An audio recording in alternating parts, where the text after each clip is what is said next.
Bem-vindo de volta. Hoje estamos recebendo o Dr. Ron Paul, ex-representante do Texas, que concorreu à presidência dos Estados Unidos em 1988, 2008 e 2012, e é um defensor do governo limitado, de uma política externa não intervencionista, de uma moeda sólida e das liberdades civis. Muito obrigado por participar do programa. Sempre fui um grande apoiador do seu trabalho e torci por você durante as eleições presidenciais. Bem, inglês ótimo espanhol suena. Bem, eu sinto que a maioria, se não todas, as coisas sobre as quais você vem alertando ao longo dos anos, agora são óbvias para todos. A política monetária fora de controle, o declínio das liberdades civis e, é claro, as forças armadas sobrecarregadas e exaustas. Mas quando você olha para o mundo de hoje, o que mais te preocupa?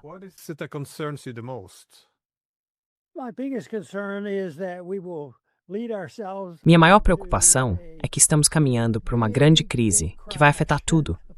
Nossas liberdades civis, todo o conjunto. Já estamos vendo indícios disso.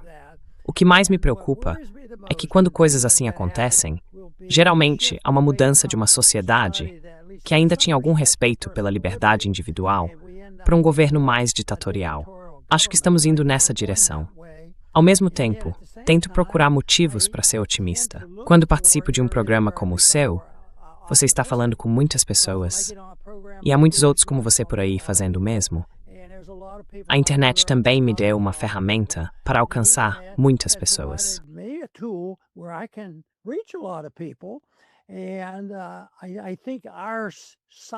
Acho que o nosso lado desse debate está muito mais presente do que percebemos, porque, com toda a publicidade e informação disponíveis na internet, pode parecer que quase nem existimos. Mas depois de fazer muita campanha, viajar bastante e conversar com muitos jovens, fico com um pouco de otimismo, embora também esteja ciente de como esse período de transição é perigoso. Francamente, me preocupo com o boom de colapso, aquele de que Mises falava. Isso poderia dar à oposição a chance de assumir o controle do nosso governo, e temo que parte disso já tenha acontecido.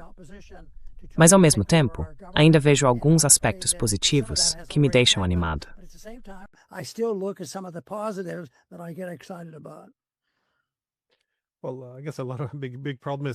Bem, acho que um grande problema é que todas essas questões estão interligadas. Quando há um excesso de envolvimento em política externa, isso leva a problemas econômicos, que por sua vez têm impactos negativos sobre as liberdades civis. Você tem sido um crítico de longa data do Federal Reserve, mas, na sua opinião, quais são os maiores perigos do sistema monetário atual para a economia dos Estados Unidos?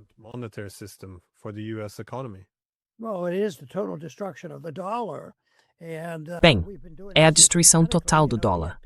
E temos feito isso de forma sistemática.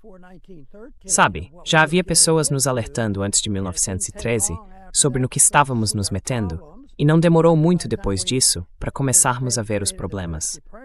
Quando o Fed criou a primeira depressão, a primeira coisa que fizeram durante o mandato de Roosevelt foi recolher o ouro, e nós nem sequer podíamos possuí-lo. Isso aconteceu, e esse conhecimento nos foi tirado, porque o preço do ouro dá uma pista sobre o que está acontecendo. Acho que as evidências são muito fortes. Tive contato com a economia austríaca, provavelmente, nas décadas de 1950 e 1960, e eles já escreviam sobre isso. Mises e outros estavam lá, e eu também li Hayek.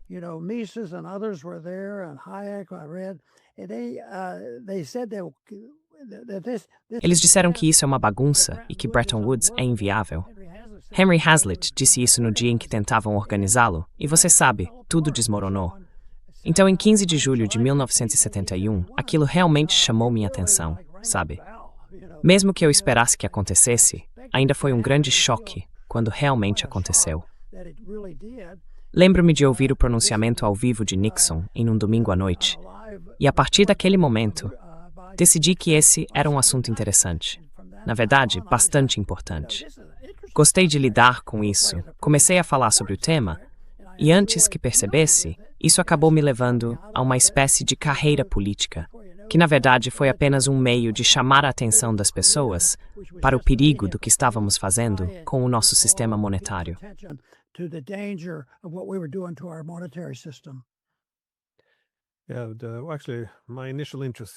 Na verdade, meu interesse inicial na escola austríaca de economia e em comprar ouro surgiu ao ouvir você e Peter Schiff em meados dos anos 2000. Mas em termos de uma política externa excessivamente expandida, neste momento estamos travando essa guerra por procuração contra a Rússia, que está se tornando cada vez mais direta. Pode haver uma guerra com o Irã a qualquer momento, e até mesmo uma guerra com a China pode estar no horizonte. Eu queria saber como você vê essa presença militar global afetando tanto a segurança nacional quanto a saúde fiscal.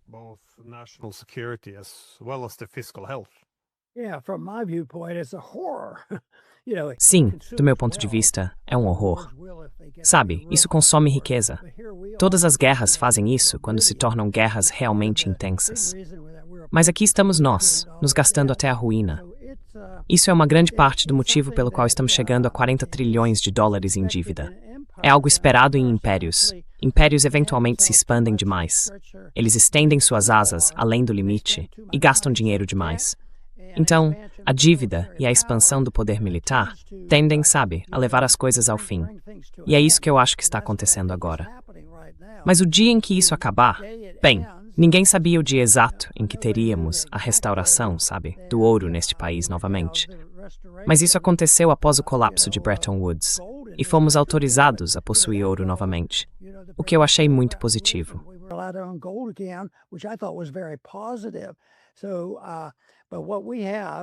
Então o que temos é uma política externa que é muito, muito agressiva e muito, muito cara. E o povo americano é ingênuo. Imagino que haja muitas pessoas ingênuas, porque dependem do dólar. Mas às vezes você olha para os países com os quais lidamos, e eles também estão ficando espertos.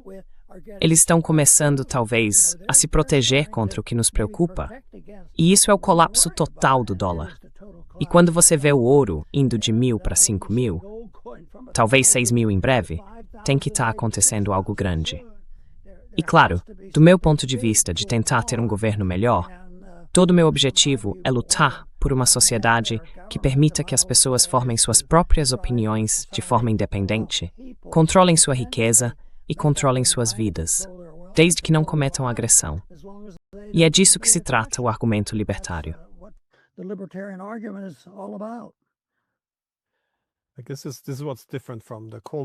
Acho que é isso que diferencia a situação atual da Guerra Fria. Os adversários dos Estados Unidos não são apenas oponentes nos âmbitos político e militar. Eles também estão começando a reduzir sua dependência dos instrumentos econômicos de poder, como o dólar americano. Mas o que você diria aos críticos que argumentam que uma política externa não intervencionista apenas encorajaria os adversários e permitiria que eles se tornassem fortes e confiantes demais?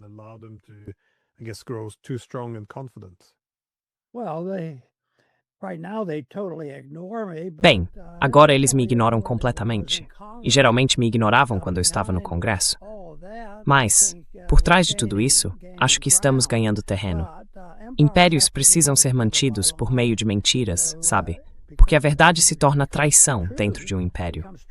O império precisa existir. Ele sempre precisa se expandir. E aqui temos essa loucura acontecendo.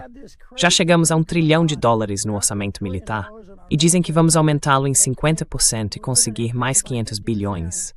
Eles estão procurando por todos os lados, desesperados, porque estão intimidados pelo fato de saberem que não conseguem competir com o mercado. E, se desistirem do império, o mercado pode se infiltrar.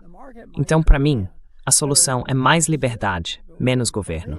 Esse é o panorama geral, e é difícil. Mas não acho que venha dos governos.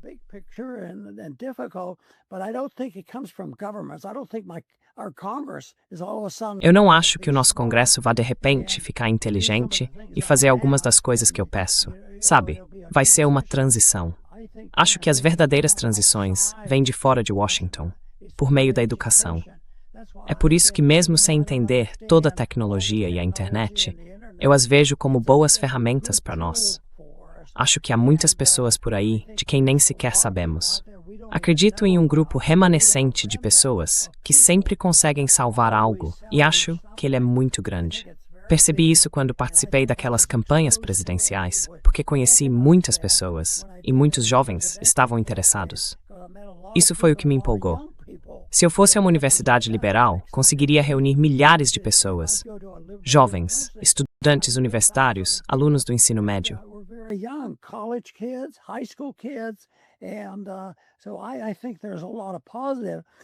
Acho que há muito de positivo.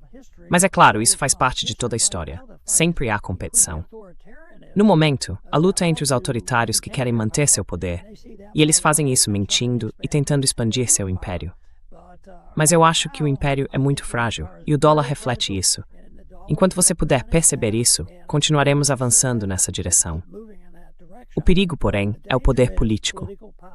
Quanta força ele tem e quanto dano será causado durante a transição. É por isso que é tão importante haver um grupo de pessoas que continue crescendo e liderando na compreensão do que é a liberdade. Acho que nossos fundadores nos deram um bom exemplo de nossas responsabilidades. Mas as pessoas que têm um pequeno vislumbre do que estamos falando, às vezes ficam desanimadas.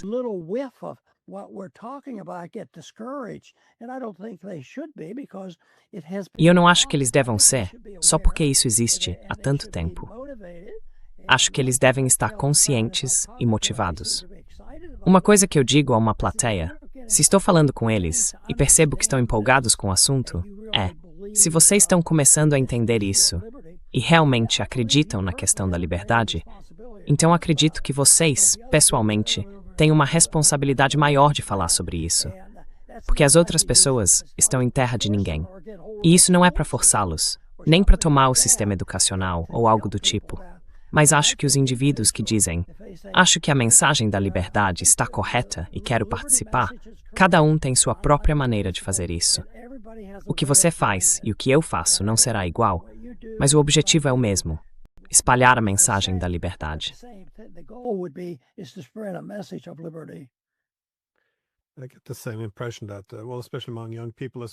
Tenho a mesma impressão, especialmente entre os jovens, de que eles percebem que as coisas não estão indo na direção certa, mas veem as autoridades basicamente defendendo as mesmas ideias. Por isso, acho que uma mensagem nova ou diferente como a sua é sempre muito bem-vinda. Mas você mencionou que o império é frágil. Um instrumento fundamental desse império parece ter sido a expansão e o intervencionismo da OTAN. Não sei se você concorda, mas como você vê o futuro da OTAN? Porque pela primeira vez, parece que seu futuro pode estar em dúvida. Os Estados Unidos parecem mais dispostos a deixá-la em segundo plano. Você acha que os dias da OTAN podem estar chegando ao fim? E qual você vê como sendo o seu objetivo hoje?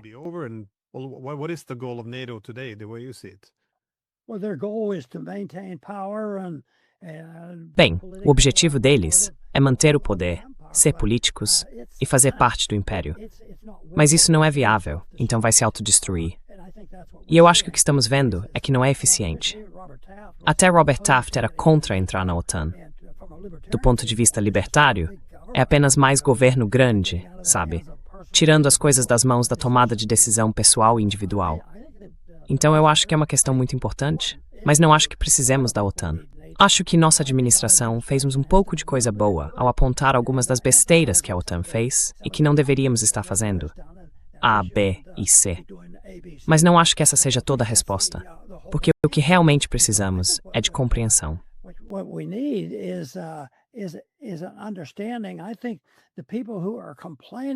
Acho que as pessoas que estão reclamando, os neoconservadores que hoje reclamam talvez de algumas coisas na OTAN ou na nossa administração, só querem comandar tudo sozinhos e se livrar da velha metade.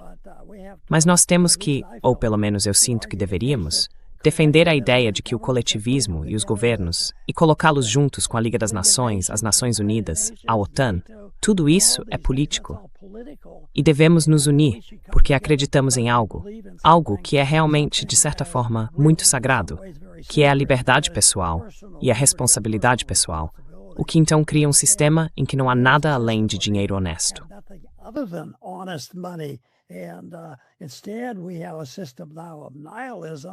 Em vez disso, agora temos um sistema de niilismo. Há um grande número de pessoas que nem sequer acreditam que seja possível encontrar a verdade. Então, aqueles que acreditam na liberdade e aqueles que são niilistas, é uma disputa real, porque os niilistas não acreditam na lei natural. Você não pode mentir, trapacear, roubar ou matar. Mas se os indivíduos, se um número crescente, acreditassem nisso e colocassem em prática, sabe, o mundo teria paz. Você não pode mentir, mas os governos mentem o tempo todo. O outro princípio que precisamos mudar é o fato de que os governos regulam as pessoas. A maioria das pessoas sabe que, como indivíduos, não devemos mentir, trapacear, roubar ou matar, e tentam manter isso sob controle.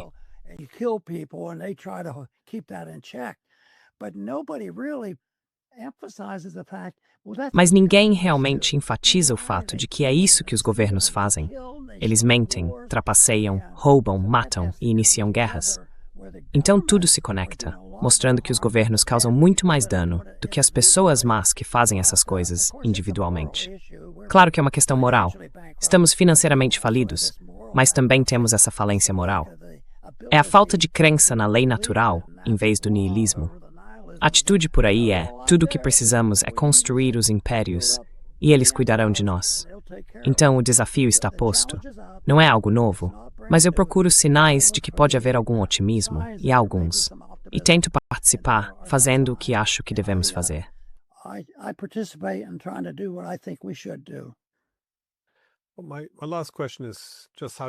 Minha última pergunta é como você avalia o desempenho do governo Trump. Você e eu conversamos há cerca de um ano, e naquela época houve algum corte de verbas da USAID e de algumas ONGs ligadas às agências de inteligência, como a National Endowment for Democracy. Falava-se em reduzir o inchaço da burocracia, talvez auditar as Forças Armadas ou o Federal Reserve e assim por diante. Parte disso não se concretizou. Mas qual é a sua avaliação geral do primeiro ano do segundo governo Trump?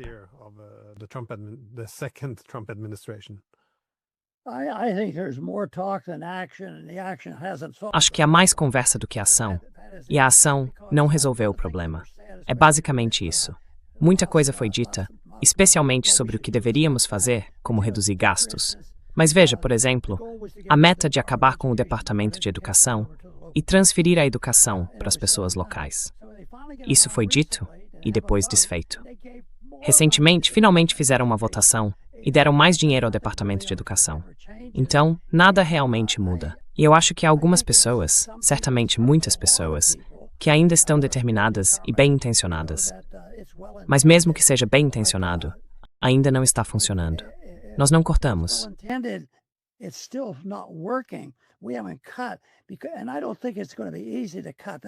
E eu não acho que vai ser fácil cortar. É por isso que não acho que Washington seja a resposta. Porque se eu chegasse ao cargo e tivesse poderes ditatoriais por uma semana e cortasse o orçamento em 10%, ou dissesse que o Federal Reserve não pode mais comprar dívida do governo, isso seria revolucionário. Haveria tantas penalidades. As pessoas não cooperariam com isso, porque elas precisam entender por que acham que se resolve a inflação mandando mais dinheiro para que possam pagar suas contas. Já ouvi pessoas me dizerem: o que você quer que eu faça sobre a inflação? Me mande mais dinheiro. Preciso de mais dinheiro no meu contra-cheque. E eu disse sim, mas sabe, esse é o problema. Tudo se resume a imprimir mais dinheiro.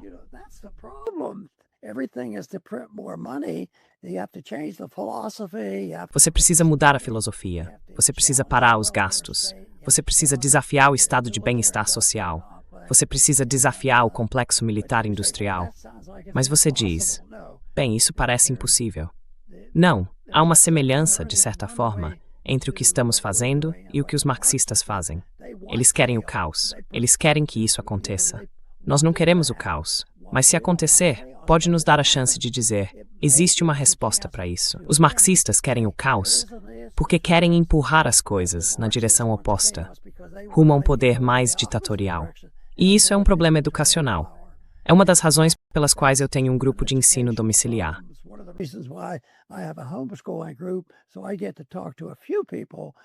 Então eu converso com algumas pessoas, mas vai ser sobre educação. Eu gosto de conversar com pessoas como você, E não faço ideia.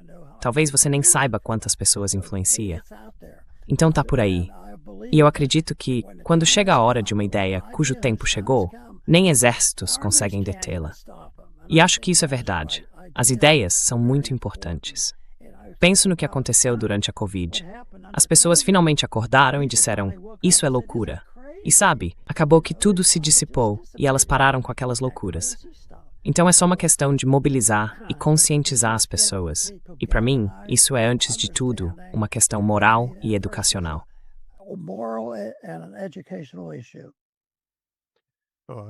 Concordo plenamente que as ideias podem ser muito poderosas. Suas ideias políticas continuam ganhando muita popularidade. E também fico feliz em ver seu filho, o senador Rand Paul, dar continuidade ao seu legado de promover o bom senso, eu diria. Isso me dá um pouco de esperança. Então, muito obrigado pelo seu tempo e pelo seu trabalho. Muito bom. Obrigado por receber novamente.